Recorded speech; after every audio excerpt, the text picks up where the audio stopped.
Hello and welcome to the Weekly MTG After Show. We have a heck of a show today because you just watched an amazing debut for The Lord of the Rings, Tales of Middle-earth, featuring some of our favorite characters and also some of our great friends who came to help us celebrate The Lord of the Rings. And I have two great friends of mine to help me celebrate as well. We have Mike, Turian, and Ovidio here to talk about their role in the set. Video was on the art direction, senior art director, and Mike is the product architect, which means he does a little bit of everything, in the set. So we are going to preview a bunch of cards coming up. We're going to show you box toppers. We're going to show you a full scene, and we're going to talk about building that scene. We're going to talk about selecting the cards that go into these scenes, and then we're going to do one of my favorite scenes, which is the Isengard destroyed scene from about kind of the end of the Two Towers-ish. Before we do that, we're going to show you this short little video that shows off one of the cards from that scene. Ooh, and Fangorn, Tree Shepherd. I'm just gonna keep saying how cool the artwork is over and over. I always love seeing the art, and now I get to see Lord of the Rings art on Magic cards. They've clearly put a lot of love into this.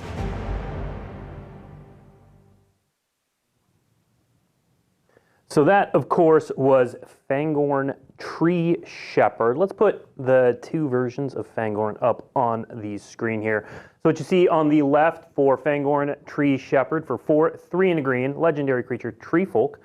4/10, Tree Folk you control have Vigilance. Whenever one or more Tree Folk you control attack, add twice that much green mana, and you don't lose unspent green mana as steps and phases end. And then on the right, you're going to see the scene version there. But first, let's talk about the tree folkness. Mike, you were saying before the show how this is a really great example of Magic and Lord of the Rings working together and how this stuff just sort of fit. Yeah, so one of the things that, I mean, since the beginning, since I started working on the set years ago, like you just saw this natural connection between what the Lord of the Rings had to offer and what Magic the Gathering is and you know, and how that expression is. And so it's always just been so exciting to say, hey, how do we take the ultimate fantasy novel, right, and marry it to the ultimate fantasy game?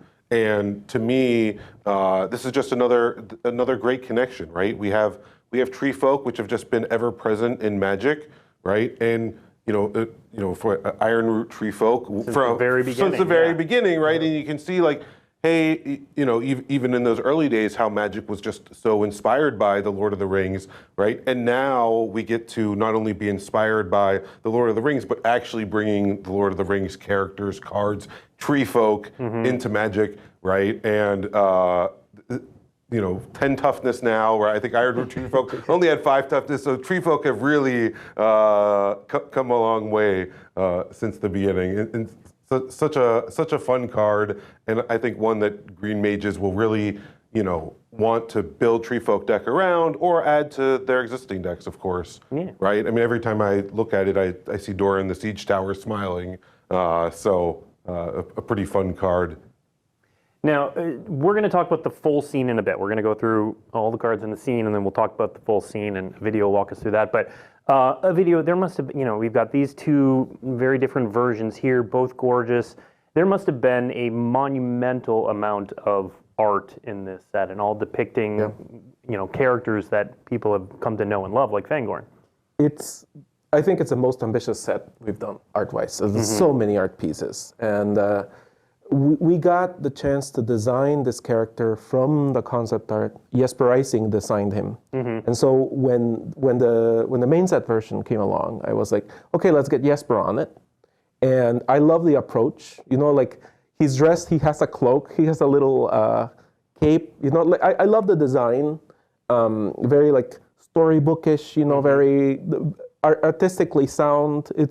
We have no budget. We can do anything we want. We can make it look however we want. So it's super exciting to see this takes place, and I'm excited for people to see the scene too. Yeah. Well, let's keep moving along. So now, for those who know what happens when Isengard's destroyed, it's the Ents march on Isengard, and of course they are marching on our next character, Soromon of Many Colors. So we have 3 versions here. So real quick, Soromon of Many Colors is 3 white, a blue, and a black. Has ward, discard an enchantment, instant, or sorcery card. That's a unique ward cost there. And then, whenever you cast your second spell each turn, each opponent mills 2 cards. When 1 or more cards are milled this way, exile target enchantment, instant, or sorcery card with equal or lesser mana value to that second spell from an opponent's graveyard. Copy the exiled card. You may cast the copy without paying its mana cost. So, Mike, talk to me here about the challenges of bringing someone like Soromon to life through a card like this. Well, yeah, for sure. I mean, for one, that's a powerful wizard right there. In terms of the challenges, you know, one of the things we always were looking to do is connect the resonance of the character within Magic, right? And so, you know, I think Soromon of Many Colors, the first thing you see is it's a gold card, right? I mean, of course, the name says, of course, we're going to do a gold card. Soromon of 3 colors. Yeah, Soromon of exactly 3 colors. No, but I think one of the things that it points to is, you know, Magic is a game of 5 colors, right? And one of the things we do in Magic is we really work to give each one of those colors a lot of different depth, a lot of different gameplay, a lot of different ways to reflect, right? We don't want white to be about good and black to be about evil in Magic. However, The Lord of the Rings really is a story about good versus evil. And so by adding colors to Soromon, right, it really reflects how, you know, his character evolves and how it develops. And then, of course, you know, in the gameplay, in the card itself, you see, I mean, he just really is an incredibly powerful wizard, and you're copying spells and so it's like you're seeing this character in the book come to life through the gameplay, and you know, I'm sure so many people are going to build commander decks around Soromon because, I mean, that ward protection is just, you know, really reflects how tough Soromon is in the book, right? I mean, he gets marched on by these ents that we're seeing, and that's not enough to defeat him, right? And he escapes, and although we will talk about his end upcoming, but I mean, it's right. He's not indestructible. No, he's not. And so, you know, I think, you know, kudos to the design team to really just for every single character, they took a look at how this character was reflected in The Lord of the Rings and how we could just bring that connection to Magic. And there were several iterations of Saruman. I remember, like during the design process, there were several Saruman cards that we didn't use, and like several mechanical options that we didn't explore yet. Oh yeah, I mean, you know, we showed off the Ring Temps to you earlier, and you know, we were taking a look at the One Ring just a moment ago, and for each one of these, right, just those iterations of, hey, how do you get this to play exactly right, to feel right, to be a card that you want to play in Magic, right? And a card that captures the true essence of The Lord of the Rings. And it really is, I mean, just, you know, a credit to the design team about all that iteration and time spent getting each one of these characters right. Because it's not, I mean, typically in Magic, we're creating a new character from scratch, right? It's like, oh, here it is, you know, we're coming to a new world, it's a new place, we make it all up. But here, we're not making it all up. Like, Tolkien made it all up, and we are inspired and paying tribute to that. Sometimes the designer can say, well, you know what, I need flying here. And I'm like, okay, well, now it has wings. You know, like, but we couldn't do that here. We had to think about the lore first. Right. Speaking of the lore, so, you know, we've talked about the ring frame in previous shows. And can you talk, Ovidio, a bit about how you approach both specifically the art for Soromon's ring moment, if you will, and then also generally what those are? So Saruman is an interesting character. I think he's pragmatic, but ultimately tricked, right? So he's the way I like to think of the ring cards, the ring treatment, is how they are seen by the ring, how they can be tempted by the ring, how the ring can get to them, right, and how they can be like manipulated. I love these like silhouetted, shadowy treatments. On the other side, the Alexander Mokov piece. Alexander really came into his own on this, for real. He became a superstar for Magic in these, like, in this set. Like, I saw him evolve. Something that we were discussing about the many colors when we were top lining this card. We talked, how are we going to do the many colors? And I remember saying, well, you have to break.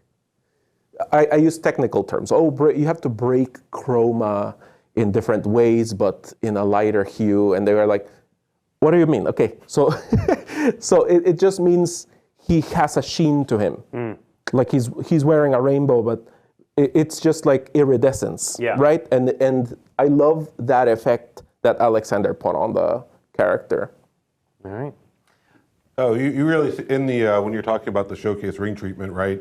Like I love how the frame really adds to that perspective you're talking about of, right? When you say like, oh, it's almost as though the ring is, looking at the character and trying to say, oh, how am I going to, corrupt Soromon, and what do they crave most? The characters, sure.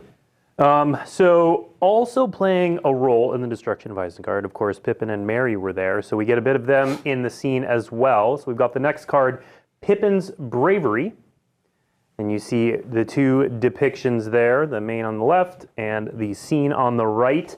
Single green mana, instant. You may sacrifice a food. A lot of the hobbits have food-related mechanics. If you do, target creature gets +4/+4 until end of turn. Otherwise, that creature gets +2/+2 until end of turn. Turian, how early was food in the file for hobbits? I remember. So once again, I've worked on the set for a very long time. So when the look back questions always become a little bit challenging, but food was there basically from the beginning, right? Like this, second breakfast and those type of concepts are just so baked into the hobbits. Nice. Yeah. Thank you. And so it just from the basically as long as I can remember the hobbits and that theme really played into food and how to utilize it. And in here, I think it's using food in a different way, right? Like, oh, they're sacrificing it as a cost, right? So it's not just about the life gain aspects of food as well. And it's great to see, Pippin's bravery in a couple of different expressions here. Like one of the great things about doing multiple treatments of the card is it gets to show these characters, right? Because, Pippin is, I'll say, ever present in the novel, right? And so it's like it gets to show them at multiple moments. And I think that's just one of the really awesome things about getting to do so many variants. And then, of course, there's a Pippin card and, which is once again has variants. And so you just get to see the character again and again and evolve throughout the story. And of course, Pippin spent much of his time in this scene, and when the Ents were deciding to go to war, hanging out with our next card, Quick Beam, Upstart Ent. I love the flavor text on that main one there. It's only a nickname, of course. They have called me that ever since I said yes to an elder Ent before he had finished his question. Yeah, very untree folk-like as well. Very untree folk-like, yes.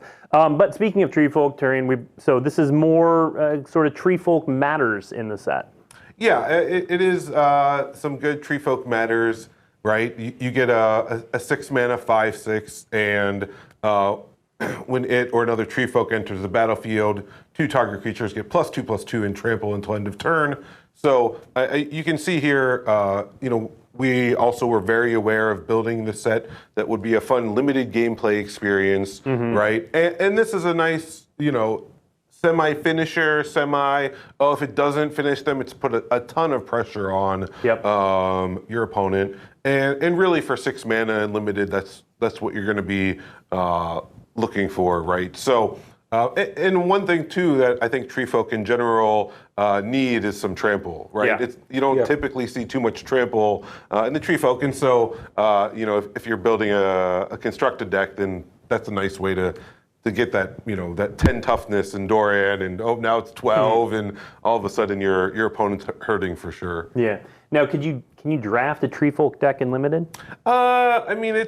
It's a little challenging to do that. They're all pretty on the top end, right? There's not that It's not a main archetype. It's a Yeah, I mean, There's, as we're seeing, there's plenty of tree folk present, but I think you'd be hard pressed to say, oh, I'm going, mono tree folk, yeah.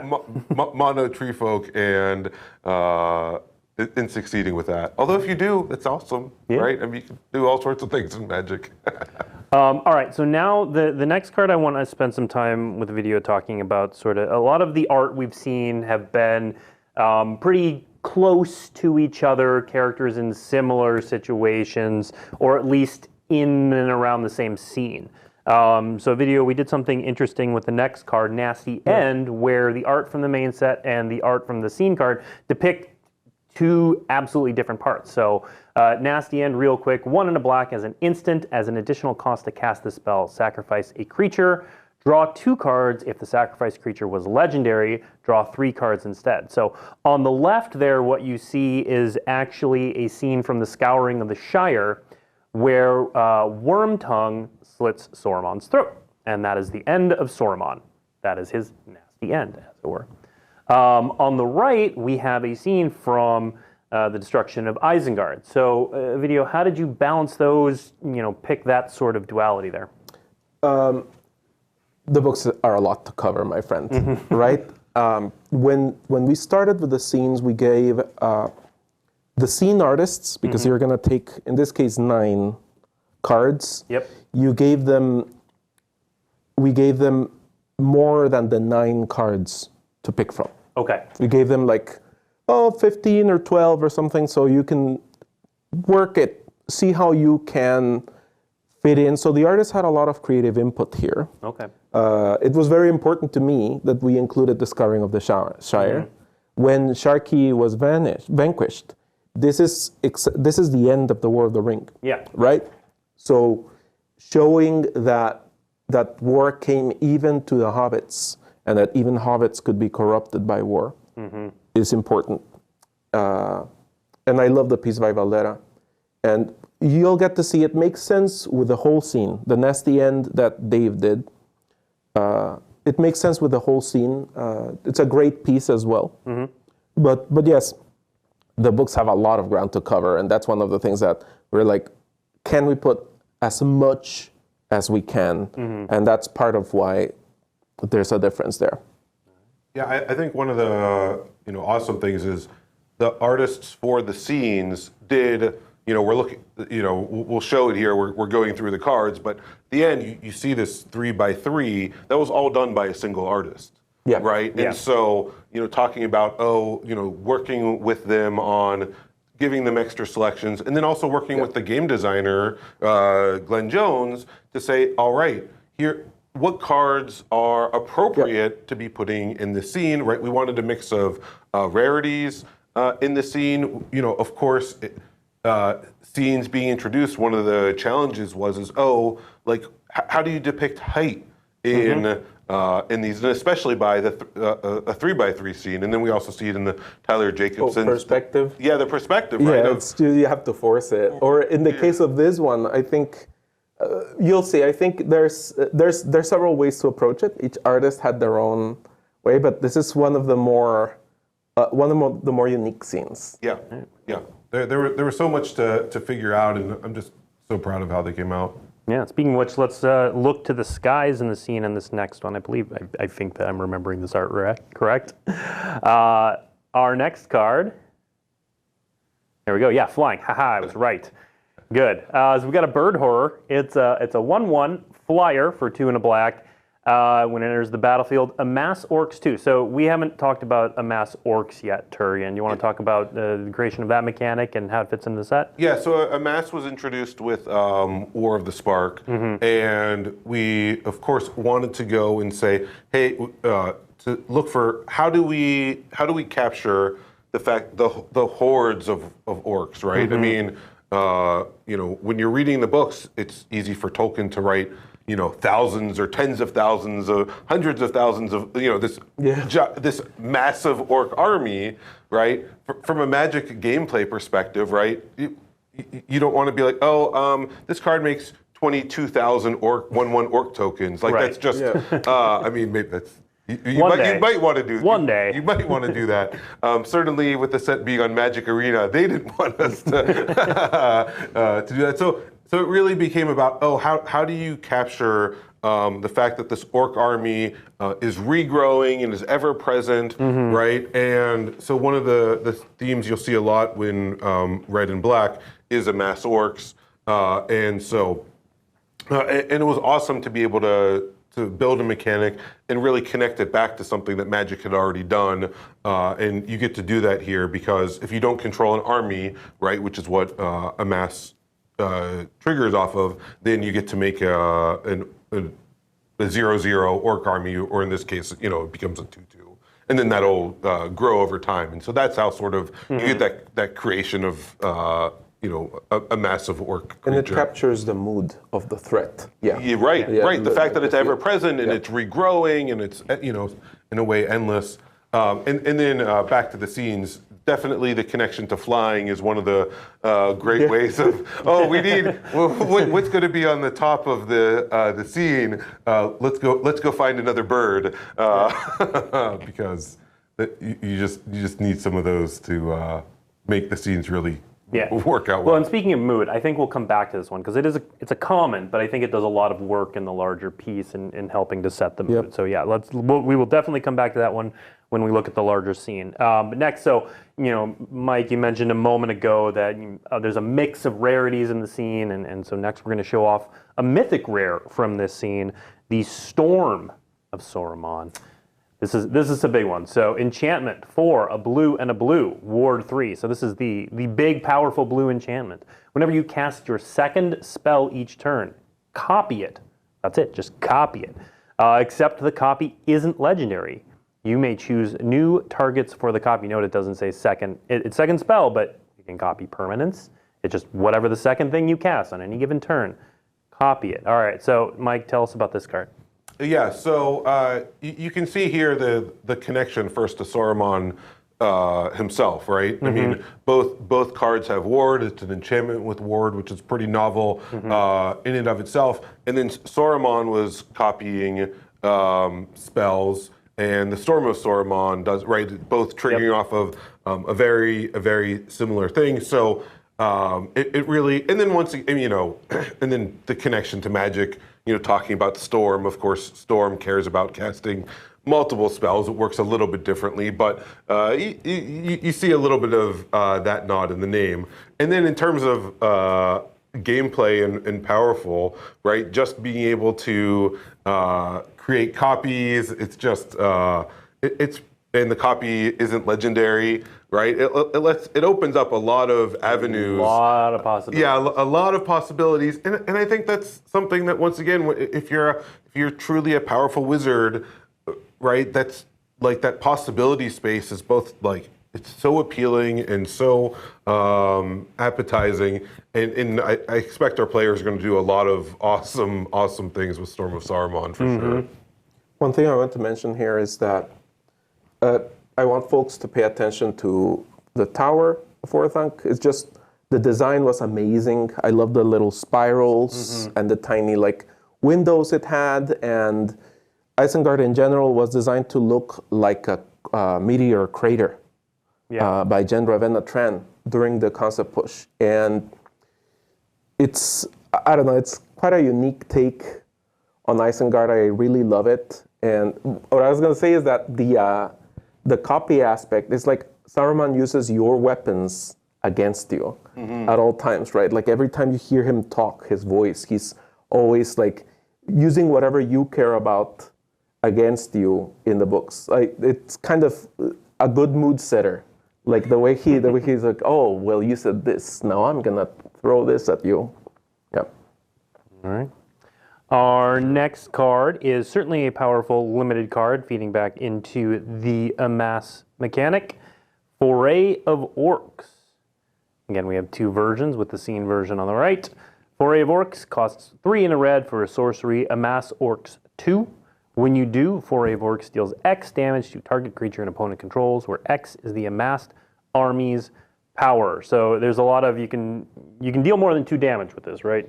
Oh yeah, for sure, right? I mean, if you already have a a army out and you grow it to 4/4, then Foray of Orcs will deal 4 damage, right? And so that's a nice way to sort of boost the removal. So in its base state, you're getting to deal 2 damage to a creature and getting a 2/2, so likely a 2-for-1. Plenty good gameplay. But yes, if you've already made an orc army, you get a little extra boost out of it. And once again, it just sort of shows like, oh, these orcs, they're out there. They're going to be dealing damage. They're going to be growing, right? And so I think Foray of Orcs captures that all pretty well. This is another instance where you see the cards set in different places, right? Because one is in Moria and the other one is in Isengard. Yeah. All right. Our last card in the scene, appropriately, is Last March of the Ents. That art on the left gives me chills, but 6 green, sorcery. This spell can't be countered. Draw cards equal to the greatest toughness among creatures you control. Then put any number of creature cards from your hand onto the battlefield. Yeah, that art on the left where they're preparing to march off to war, it gives me chills. I love this scene. Yeah. It's my favorite part in the entire Lord of the Rings, and this just captures it perfectly. John just killed it. Like John Tedrick got started with Lord of the Rings and designed the Balrog for us. Oh, so this is his first set with his first set, and this made him a mainstay. In whenever we do new sets, like next sets that we do, like John Tedrick is invited because he did such an amazing contribution with Lord of the Rings and future stuff that's coming down the line. Yeah. Very great artist. Yeah. And Mike, this doesn't say tree folk on it, but it seems to signal it pretty hard. Oh, well, of course, right? Anytime you're talking about greatest toughness, you're talking about tree folk. And, I think it really just captures this, like, the feeling of, oh, these, like, massive tree folk have decided to mobilize against us, right? After debating for, a few days, they finally are like, yes, we will mobilize, we will march forward. And it really just, and I love that it starts with that spell can't be countered, right? Of just like, oh, they've set their mind to this march. And then, drawing cards and getting to, so hopefully, once again, we just saw 10 toughness. We'll just say, drawing 10 cards and then getting to put any number of creatures onto your hand from the battlefield, right? That's pretty incredible. Yeah. How big of an army of tree folk or whatever creatures you happen to be putting out for free. Well, and I love the story that this can tell too, just through gameplay, because like you said, you could have Fangorn in play. You could have just Fangorn in play. And you cast this, and you draw 10 cards, and you put a bunch of tree folk into play, and suddenly the tree folk are all ready to march on Isengard. Yeah. And I think that's really cool. And we're going to show some more cards in a moment that all relate to this scene. And I just think it's really cool how you can kind of build these moments through the set. Yeah. Or you can play with them and change things up here and there. But you could have someone playing a Soromon deck, trying to defend Isengard, and then the other person playing an Ents deck, trying to tear it down. And then Craterhoof Behemoth visits the Lord of the Rings, right? It's like, always a fun one to put into play for free, for sure. Yep. Okay, so now we've shown all the cards from the scene, so let's show off first the scene with the cards. So when you assemble the cards together, this is what it's going to look like. Yeah, and so you can get these in set, draft, and collector boosters, right? And this is the only 3x3 scene in the Lord of the Rings: Tales of Middle Earth. So we saw the 6x3, and there's there's many 3x2 scenes, but and there's also 2x2 scenes, right? The Mount Doom scene we saw. Yep. But this is the only 3x3 scene, and it just it really comes together like. When a video is talking about, the artist selections and just figuring out, hey, which cards to include, which perspectives to include. You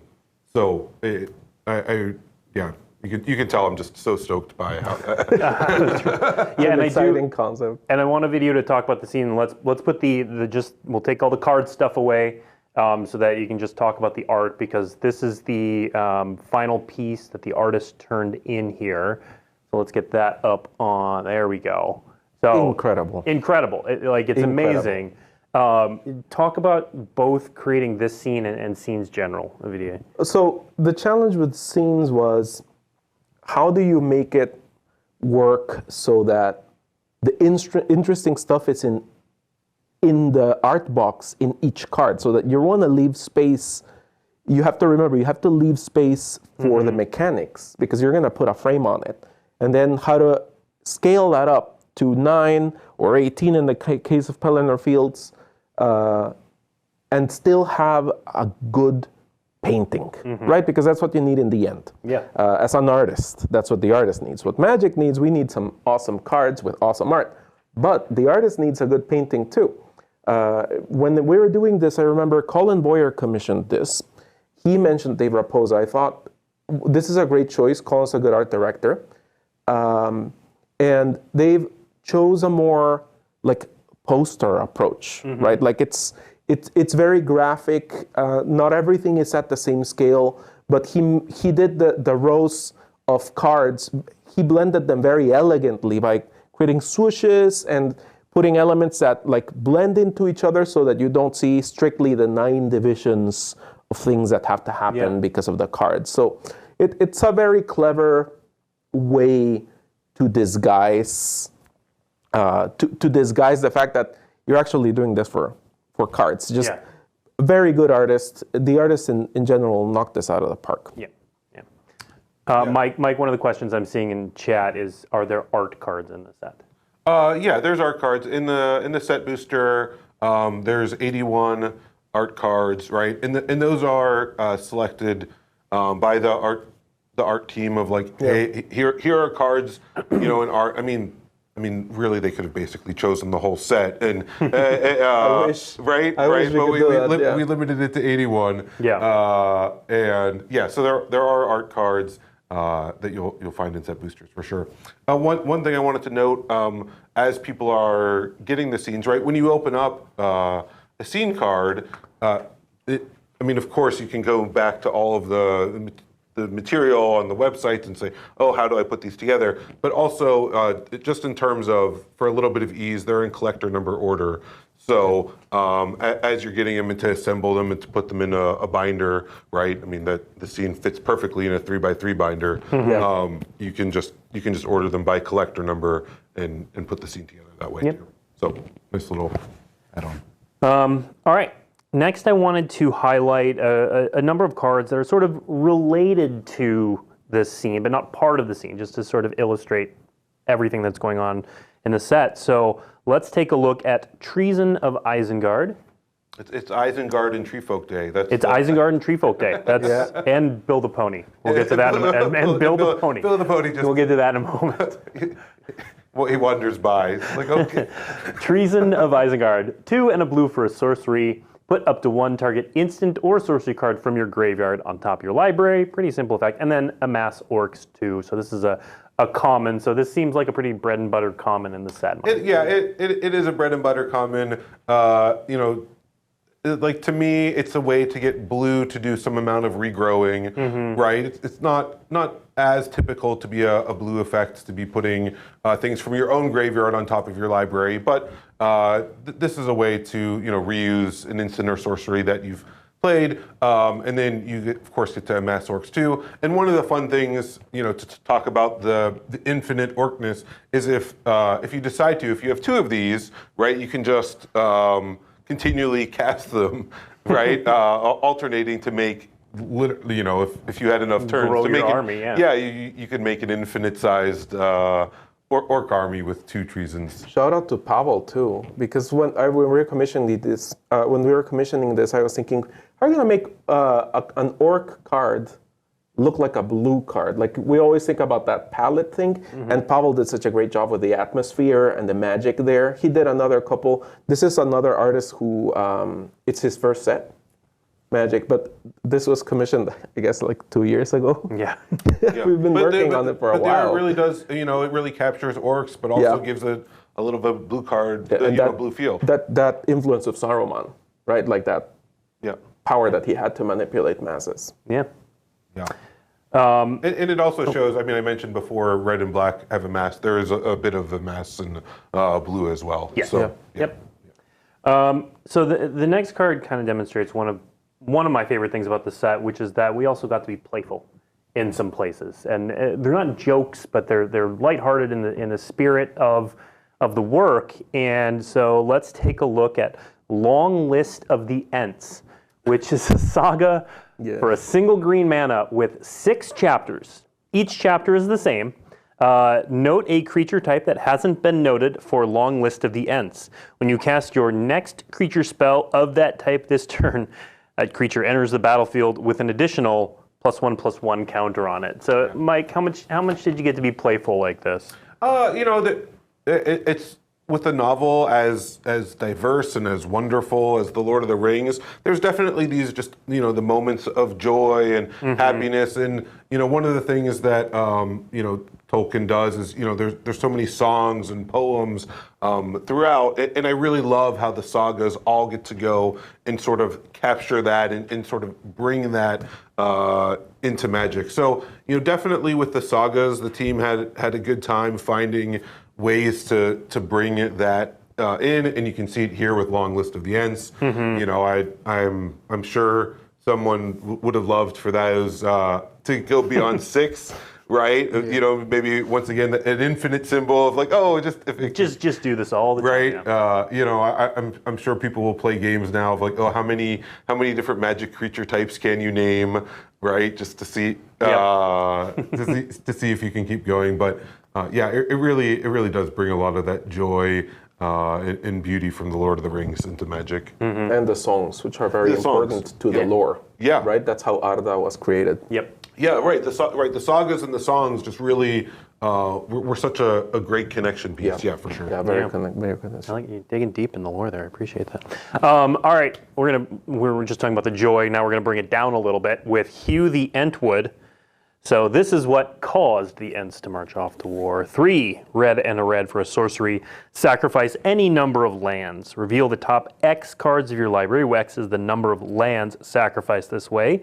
Choose any number of artifact and or land cards revealed this way. Put all non-land cards chosen this way onto the battlefield. Then put all land cards chosen this way onto the battlefield tapped.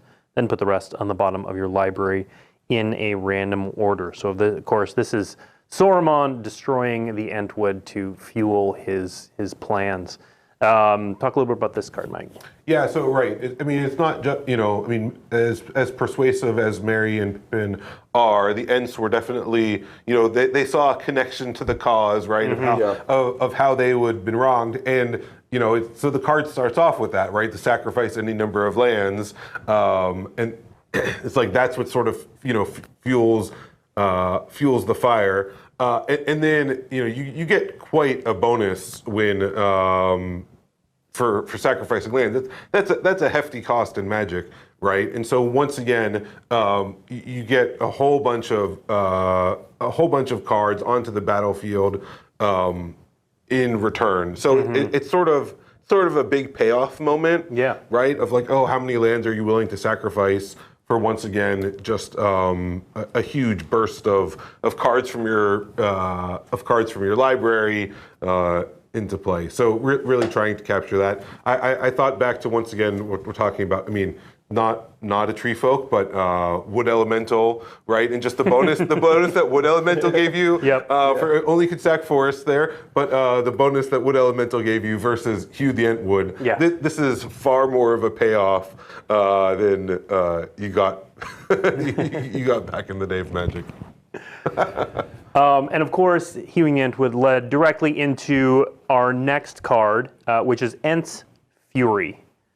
And of course, Quick Beam's text at the bottom, I came and called the trees by their long names, but they did not hear or answer. They lay dead. Now this is this is a fight spell, 1 and a green for a sorcery. Put a +1/+1 counter on target creature you control if its power is 4 or greater. So again, could be a tree folk. Then that creature gets +1/+1 until end of turn and fights target creature you don't control. Yeah, so I mean, first off, I mean, you've been reading a number of pieces of the flavor text. A big shout out to the creative and editing teams for really just digging into the novels, the novel, and finding, hey, here are the connections. This is the the right quote that matches the mechanic, and so it really just shows how the team tries to build everything from the Lord of the Rings and bring it to Magic. To Middle Earth Enterprises as well. They help us a lot with that. Great partnership. Yeah, totally awesome to work with. In terms of the gameplay here, once again, I mean, much like the Foray card we saw earlier, Ents Fury, it's a limited gameplay style card, right? You get a little bit of a boost if it's targeting a tree folk or if the creature's power is 4 greater. Could be a tree folk. It could be a tree folk, but then also you get to fight a creature, and so it's green removal essentially with a little bit of a lasting bonus potentially. And the art, an ant wrestling a troll. That's how it has to be. Just beautiful. That's how it has to be. Right. Yeah. That's a real fight. That's a real. I want to see that happen. Yeah. All right. Before we get to looking at the box toppers, I made a stray comment when we were first revealing cards for Lord of the Rings about Build a Pony, and so I felt I had to follow up. And so our next preview card, nothing to do with Ents or Isengard, but you know what? If you want Build a Pony at the destruction of Isengard, Build a Pony can be there. Right. Build a Pony, white fits perfectly into Soromon's colors. So Build a Pony could work for Soromon if you wanted. That's the fun of, right? I mean, we talk about the Lord of the Rings and being good versus evil. If you want, you bring Build a Pony. Build a Pony, Soromon. secretly evil. Not really, but okay. Build a Pony, not evil. Build a Pony's lovely. Let's get Build a Pony up on the screen. 3 and a white for a legendary creature horse. For all those horse decks out there, and it's a 1/4. When Build a Pony enters the battlefield, create 2 food tokens, and then you can sacrifice a food until end of turn. Target creature you control assigns combat damage equal to its toughness rather than its power. It actually works really well with the tree folk. A little tree folk tie-in. Yeah. Right? And I mean, and it's one of the things that makes Magic such a great game. As you can see here, hey, it's connecting to the sacrifice of food, right? Yep. And just how that's playing to Hobbits. If you're putting it in a white-green deck, you can really use it with tree folk and get a good boost out of that. And it's Build a Pony. It's right? Build a Pony.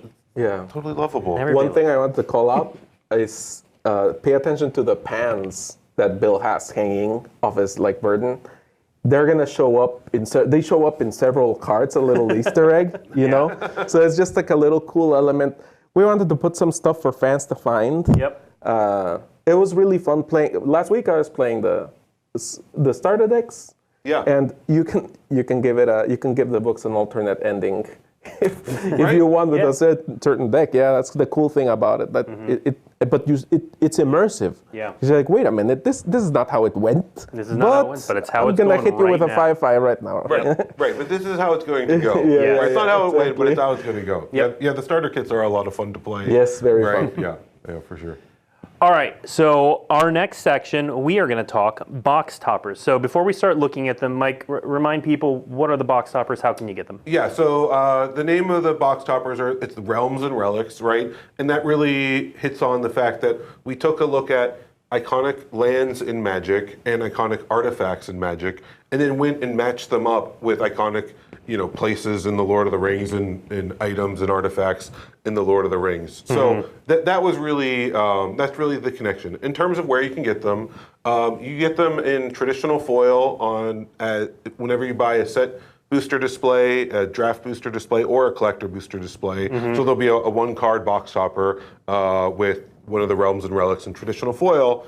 And then in addition, in the collector boosters, you can also get them in non-foil, and then in very few collector boosters, but they are also in a surge foil in the collector booster itself. So if you buy a collector booster display, you'll get the 1-card box topper, and then within the packs, you have a chance of opening non-foils and surge foils. So a lot of great ways to get them. Yeah. Cool. Yeah. And they're awesome cards. They are awesome cards, and I also love how deep they got to go on some of these, because a lot of the main set is focused on the events of the novel, and there's some of these that are a little deeper into the lore, which I really appreciate. Yeah, well, I mean, that's one of the great things. Aaron Forsyth and was the main person who went and picked out the cards and made the matches. But just from very early on, like Ben Hayes and Glenn Jones and the designers were they wanted ways to show off more of the novel, right? And in terms of when you're doing designs, we're only going to put so many artifacts in the set. We're only going to put so many expressions of lands, and so this just gave us a chance to show off even more places and really just capture the breadth and depth of the Lord of the Rings. Yep.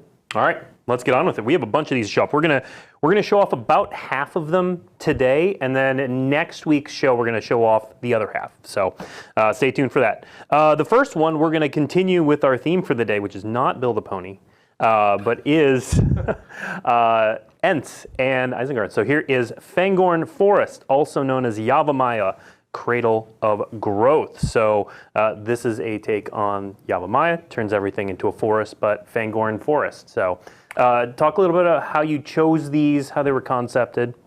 Yeah, well, in terms of the selection, right, it really is about saying, because they're existing Magic designs, right, it's kind of like a treasure hunt, scavenger hunt of saying, hey, what are cards that players love, right, and then they'll want to go, and they'll want to go add to their decks. Cards that you're going to look to when you're building the Lord of the Rings deck, right? When you're taking the cards, hey, these are ways to enhance it, and of course matches with the story. And so Fangorn Forest, we've been looking at Fangorn Forest all day, and sort of that iconic moment. And so Yavimaya, Cradle of Growth, it's perfect. It's really truly a perfect match of everything. And I love that we got to bring in some additional flavor text here for these cards specifically, as space allowed. I think when we were doing this, there were several conversations socially among coworkers, right? As fan casting our favorite cards within Lord of the Rings, right? Like, talk about Sol Ring, talk about anything that you could plausibly see it overlaid on Lord of the Rings from the very earliest conversation, before we even thought we had solidly we're gonna do this set. We were already fan casting some of our favorite cards into the set. I think to in the early vision design, it was one of the things that said oh, hey, what are cards in Magic that we could bring into the Lord of the Rings universe just as is, and that's what Realms and Relics really represents. Yep. All right, let's go to our next realm. In this case, again, we're staying on theme. I think this is the last of the theme, but we're going to actually see Isengard, Saruman's fortress. So this is a version of Boseiju, who shelters all.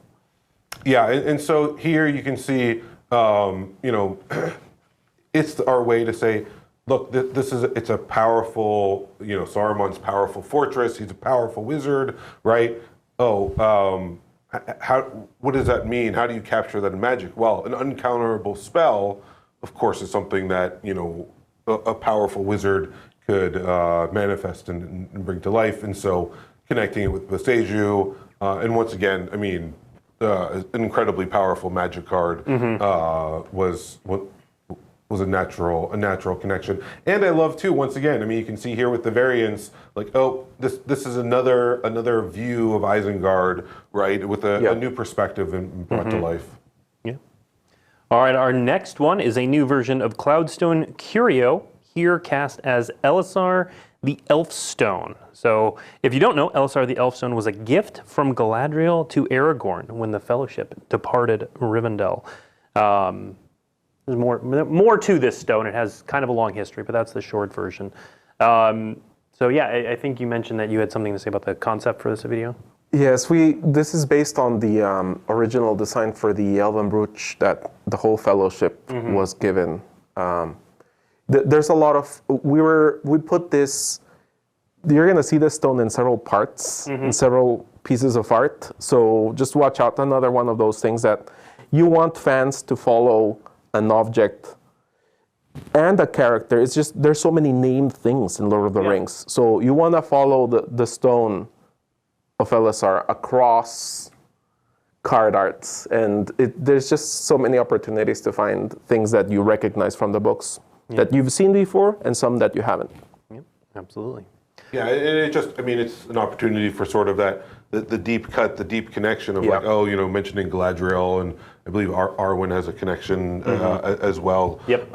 And so, right, and then seeing that once again throughout the art, because, you know, as sort of a brooch, a pin, you can, right, you can, oh, there it is, it's part of the, entire. It's very rich lore, very rich. So we wanted to do it honor as best we could, put as much as we could in the card set, Yeah.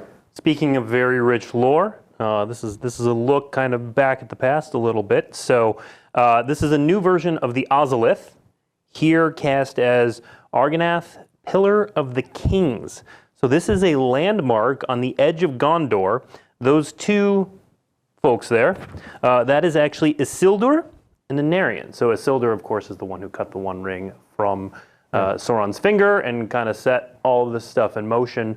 And these are their pillars, but of course cast as the Azolith. So, you know, this is obviously not a main feature of the Lord of the Rings. How deep do you get deeper than this? Do you think, Mike? I mean, I mean, as we were talking about, there are a lot of cards in the set. There's a lot of different expressions of the Lord of the Rings. So we definitely did need to go pretty deep, and I think that's awesome, right? Because it's like when you're bringing a book to life, right, and just showing these creative representations of the characters, or in this case, the realms and the relics. It's just like it gives you a moment to pause and focus on, like, oh, where was that in the book? Oh, I want to go and learn more about each one of these locations. And so I love that it gives you an object to hold in your hand and say, oh, I want to learn more and see how our fabulous artists did bring it to life, in that way. This is not the first card from Ikoria that gets a treatment like this, right? Like we did the Godzilla cards earlier. A couple years ago. Yeah, right. I mean, we often call it the Godzilla treatment because the Godzilla cards we did sort of introduced this where you can see the name of the magic card sort of in that title bar, but the focus, of course, is on in this case, the Lord of the Rings. I think that was the first time I worked with you. Yeah. I was super proud of that. Yeah, great work. This looks amazing. I love this, like the Argonath. Yeah. All right, the next one now, and this card seems like a shoe-in. Rings of Bright Earth. In the Lord of the Rings. And I love that it's cast as the 3 rings for the Elven Kings. Of course, we have the Soul Rings that are cast as the Elven, Dwarf, Human, but this is the 3 rings for the Elven Kings as the Rings of Bright Earth, and I love this concept here. Yeah, right. So some of the connections as you go through the realms and relics, you're like, oh, okay, I see it. Yeah. Like, and others are like, oh, yep, of course, right? Like it is just a perfect representation of magic and the Lord of the Rings coming together. And once again, it's just, hey, yes, we have the Rings of Power shown off as the individual soul ring arts, right? And so you can see, like, oh, here it is, the Elven representation. But here you get to see all 3 of the Elven rings in a single illustration. So really comes together well. Yeah. All right, this next one, and a video of the art on this next one's amazing. So this is a new version of Shadow Spear, but it's the Morgul Knife. So this is a weapon used by the Witch King to do, among other things, stab Frodo. So, which I think that's what we're getting here is a close-up of that. In the shoulder, By great art by Campbell White. Like Campbell White really shined in the set. Like he did so many great things. He designed the interior of Denethor's tower, Denethor himself.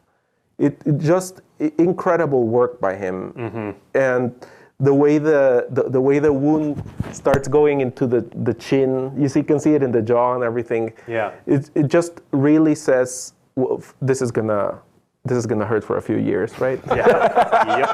That would right. That's an old war injury. Well, right, and to me, it really just captures that the good versus evil. Yep. That the Lord of the Rings has to offer, right? Where it's like, like the Witch King and the Nazgul are out to get Frodo, right? And of course, Frodo is not hexproof or indestructible, technically, right? But through that journey, it's just like, the journey is about, can Frodo survive, right? Can he get the ring to Mount Doom? And so it's just one of those moments captured in close up. And he was stabbed on the Weathertop, which is our next card. There's that transition, which is Deserted Temple, cast as the Weathertop. Yeah. So once again, it's just how do you find these places in the Lord of the Rings to bring to life, right? And find a connection. And with the Weathertop, being essentially not destroyed but ruined, right? It just offered a good connection to sort of that deserted temple. Yep. And so once again, a pretty nice pairing of what's going on in the story and the mechanic. I think this was commissioned by Matt Cavotta, right? Yeah. He had a great vision for this cycle. Oh yeah, for sure. I mean, bringing all of the realms and relics to life and saying like, hey, how can we do that is, it's pretty epic because we look at them as a group, right? Like we knew when we set out, hey, we're going to be making 30 of these, right? They're going to be mythics. They're going to be like one of the first things you open, like you when you get a box, like here it is, sitting right. It's a box topper. It's literally right on top, and you're not saving that for gameplay. So of course you're going to open it up, and so hey, it's really sort of the first impression of every box that you get. And so Matt does that justice so well. Yeah. Oh, he knows magic. Left and right. Sure. Yeah, that guy knows it. Yeah. All right. Next up, we have a new version of Bojuka Bogs cast as Barrow Downs. So the Barrow Downs were a series of treeless hills east of the Shire, and this is where Tom Bombadil stepped in and rescued the hobbits from a wight. Yeah, and so a barrow is kind of a graveyard of sorts. Yep. And so Bojuka Bog and that connection to graveyards in terms of exiling graveyards. Like, well, I guess you travel there to exile their graveyard. Perhaps is the tie-in. But and for me, Future Sight was the first site. The first set I was a game design lead of, so it's a nice sort of full circle for moment for me personally. Yep. And that's another awesome scene that people haven't seen much before, right? Like the whole thing, the whole deal with the Varrow Wights, whom you can see in the art, by the way. Caldermore does such a great job. It just adds more depth to, like we have Bombadil, we have the Scouring. You see more of the book. Yeah. If you see the whole card set. All right. Speaking of more of the book, a location that the hobbits visit multiple times throughout the books, the Green Dragon Inn, which is our version of Homeward Path. I love this as well because it's part of their home, the Green Dragon Inn. And so each player gains control of all creatures they own. Yeah, well, and that's what you'd expect, right? You're at your home inn, as it were, like a gathering place, right? Starting a new journey. It's just like, you'll go to the Green Dragon Inn, and it's just another way of like, bringing the story, bringing the books to life, and it's sort of. I mean, the Lord of the Rings itself, it's a journey, it's an adventure, right? And it becomes, of course, about a war and a battle, but it just captures those openings. This warmth, this friendship, this camaraderie, that's what they're fighting for. Right? Yeah, like they don't like war. War is a tragedy. Right, they want drawn to get into back. it. They're drawn into it, and this is what they want to get back to, right? That niceness and that friendliness. Yeah. All right, next up, we have a new version of what was Menamo's School at Water's Edge, and which here is Dolomroth. So Dolomroth was a city in Gondor whose Prince Emerhill, led a company of knights during the War of the Ring. So this is one of the cities of Gondor. Yeah, a beautiful illustration, and it really just captures the scene and the setting so well. You know, in terms of the gameplay connection here, it's a little bit like, okay, there's kings and the prince and whatnot. So there's powerful, important people present, and so the card just tries to capture that. I wanted to call out that Dolomroth was designed by Jose Vega. It was his first work when he came to work with us as a concept artist.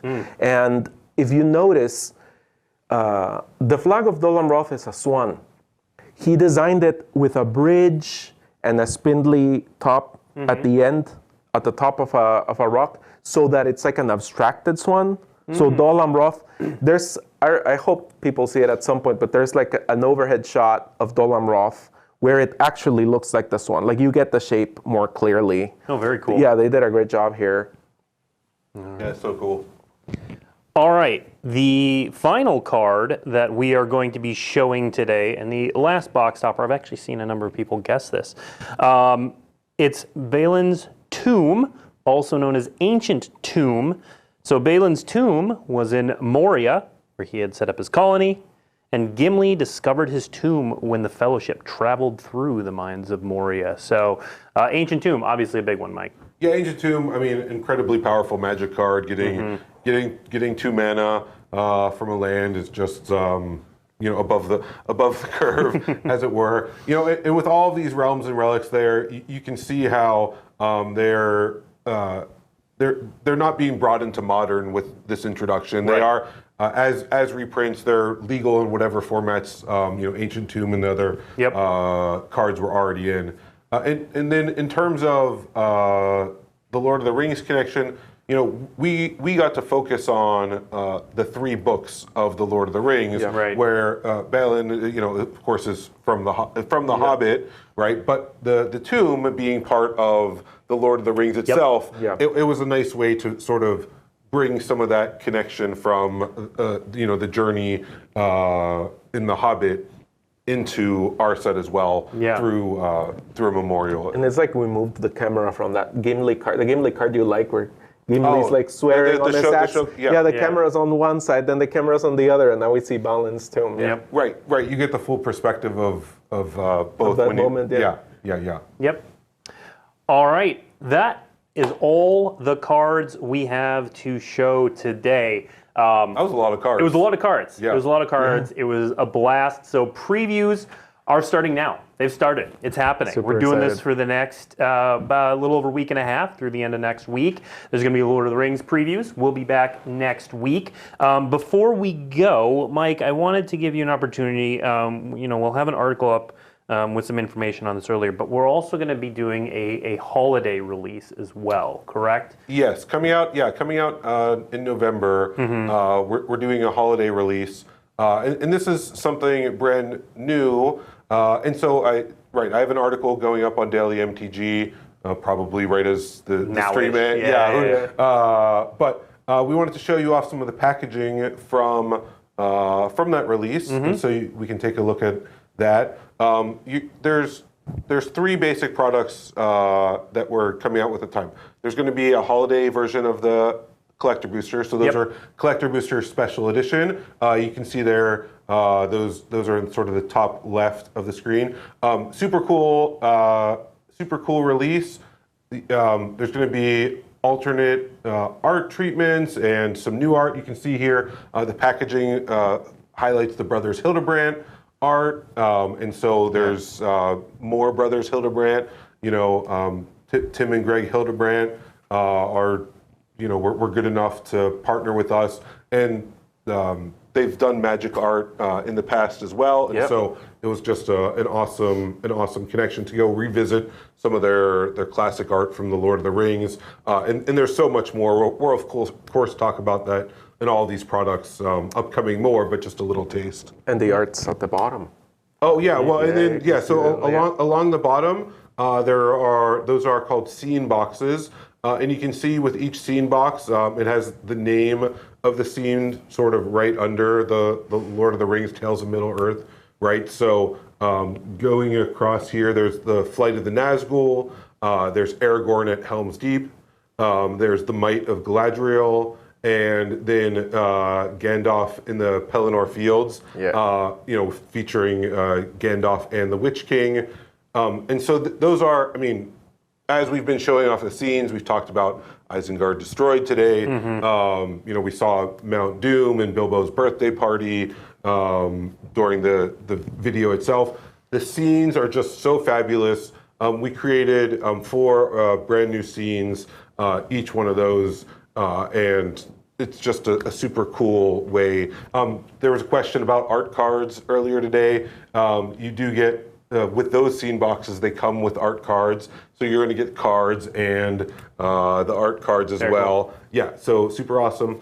And then, of course, we know that The Lord of the Rings is just a great time to be reconnecting with friends who love The Lord of the Rings, and you've maybe been trying to get them into Magic. And Jumpstart's just such a great way to just get right going with Magic. Yep. And so there's another release of Jumpstart coming out to sort of refresh and bring some new themes in and give it another opportunity for players who are new or upcoming to just jump in and have a great time with the product. So, like I said, a lot more details to come with these, but just wanted to highlight those and let people know that those will be available in November. Oh, and also those scene boxes, while the image itself doesn't do, they are quite nice size. Like the packaging, the presence. It's really awesome to just. I've got to hold them in my hand, and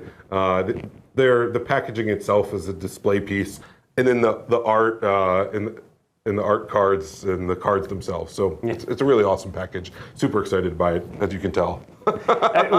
It's a super excited set. I know I've been waiting for this Lord of the Rings set for a very long time. Actually, since my excitement started the moment Mike just kind of digitally slid me Tom Bombadil. Yeah. I was just talking about the set, and he's like, Tom Bombadil. I was like, okay, I'm in. Right. I'm in. That was it. One card, I was in. So I hope you felt the same way about at least 1 or 10 cards that we showed off today. The Lord of the Rings Tales of Middle-earth previews are ongoing through next week. If you want details on anything, I recommend you head to dailymtg.com, where there's a bunch of articles showing off a bunch of stuff and explaining a bunch of stuff in detail, including some by Mike himself. So thank you for tuning in, and we will see you next week.